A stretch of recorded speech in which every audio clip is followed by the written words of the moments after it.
नमस्कार दोस्तों, आप लोग कैसे हैं? आप लोग स्वस्थ होंगे, मस्त होंगे, अपनी पढ़ाई को बेहतर ढंग से करते होंगे। चलिए आइए आज हम कहते हैं जो हर एग्ज़ाम में आप चाहे किसी भी एग्ज़ाम की तैयारी करें, UP TET, CTET, railway, bank, SSC, GD किसी भी एग्ज़ाम की तैयारी करते होंगे तो यह वीडियो आपके लिए है। आज हम विज्ञान से जो होता है उस्मा हिट से कहते हैं 50 क्वेश्चन लेकर आए हैं जो हर एग्ज़ाम में बार-बार पूछा गया है। तो फ्रेंड्स हम वही क्वेश्चन लेके आते हैं जो एग्ज़ाम में पूछा जाता है।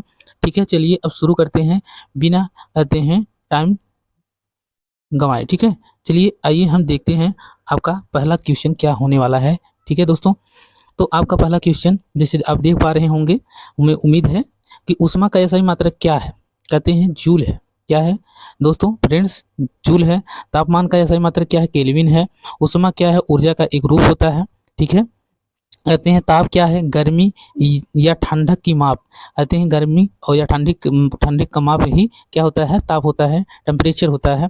ऊष्मा किस दिशा में प्रवाहित होती है दोस्तों? कहते हैं उच्च तापमान से निम्न तापमान वाले ऊपर, मतलब उच्च तापमान से आता है नीचे, ठीक है दोस्तों?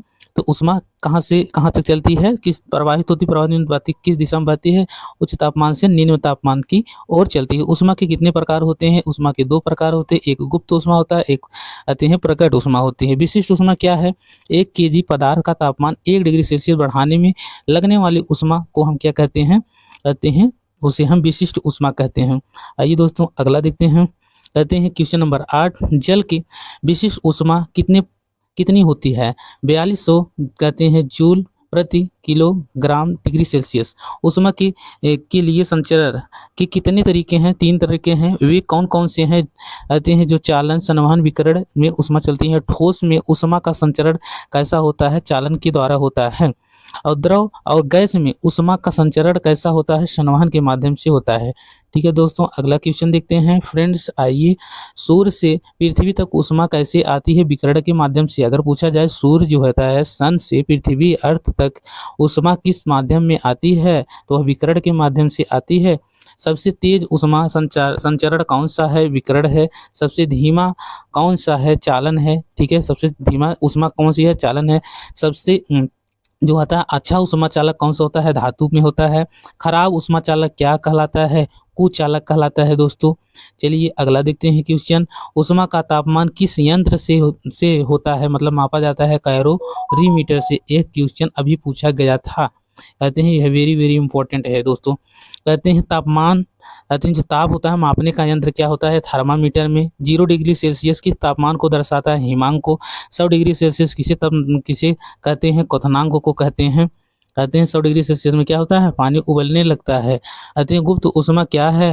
कहते हैं अवस्था परिवर्तन में लगने वाली ऊष्मा को गुप्त ऊष्मा कहते हैं। बर्फ के पिघलने में कौन सी ऊष्मा लगती है? गुप्त ऊष्मा। जो बर्फ पिघलती है, हमारी बर्फ इस समय आइसक्रीम का कहते हैं चल रहा है मौसम, तो वहाँ पर जो होता है गुप्त ऊष्मा कैसी पिघलती है? तो यह गुप्त ऊष्मा कहते हैं, सॉरी बर्फ के मगर पिघलने को क्या कहते हैं? गुप्त ऊष्मा के माध्यम से पिघलती है। काला रंग कैसा ऊष्मा अवशोषक है? अच्छा कहते हैं अच्छा अवशोषक है। काला रंग जो होता है ऊष्मा को जल्दी सोखता है।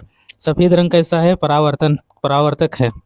यह जो तो ऊष्मा को ज़्यादा नहीं सोखता है। चलिए थर्मस किस धातु पर काम करता है?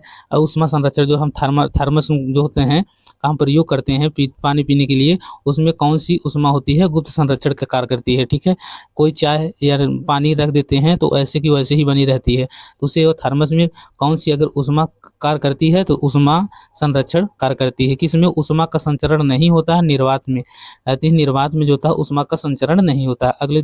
अगला क्वेश्चन देखते हैं। ऊष्मा जो होता है ऊर्जा को और क्या कहते हैं? थर्मल ऊर्जा कहते हैं। गैस में ऊष्मा संचरण किससे होता है? संवहन के माध्यम से होता है। सूर्य ऊर्जा का स्रोत है। नाभिकीय संलयन से। ऊष्मा और ताप में क्या अंतर है? कहते हैं ऊष्मा ऊर्जा है। ऊष्मा क्या है? ऊर्जा है। और ताप क्या है? माप है।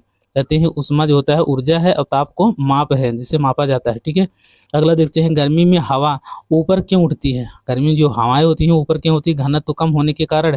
जब घनत्व कम हो जाती है तो गर्मी में हवाएं ऊपर उठने लगती हैं। ठंड हवा नीचे क्यों आती हैं? घनत्व अधिक होने के कारण।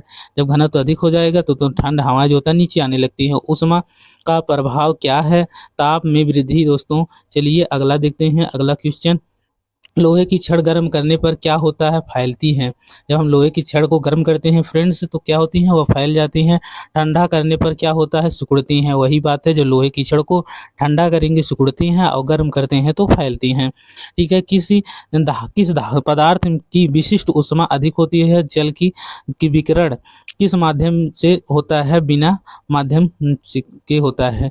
ऊष्मा ऊष्मा का प्रभाव कब रुकता है, ताप समान होने पर ऊष्मा का प्रभाव रुक जाता है। गर्मी में धातु फैलती क्यों है, कहते हैं गर्मी में जो होता है, जो गर्मी में होता है धातु क्यों फैलती है, अणुओं की गति बढ़ती, जब अणुओं की गति बढ़ती है तब गर्मी में जो होता है धातु फैलने लगती है। ऊष्मा के विकिरण अवस्था परिवर्तन को क्या कहते, अवस्था परिवर्तन क्या है, ठोस से द्रव, द्रव से किसमें आ जाती है, गैस में।